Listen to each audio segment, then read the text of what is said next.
ایک سنجیدگی سے غور صدر ٹرمپ کو ایران پر فوجی حملوں کے آپشنز پر بریفنگ دی گئی۔ نیو یارک ٹائمز نے بڑا دعویٰ کر دیا۔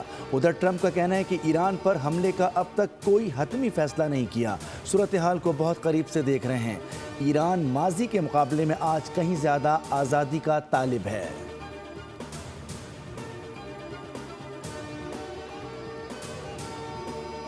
اسلام آباد میں قیامت خیز حادثہ، شادی والے گھر میں صف ماتم بچھ گئی۔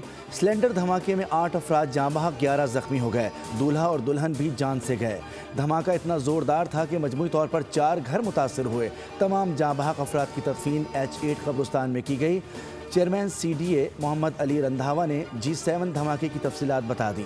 میڈیا سے بات چیت میں کہا کہ گیس لیکیج سے دھماکہ ہوا ہے۔ انہوں نے عوام سے اپیل کی ہے کہ رات کے وقت گیس کا بالکل استعمال نہ کریں۔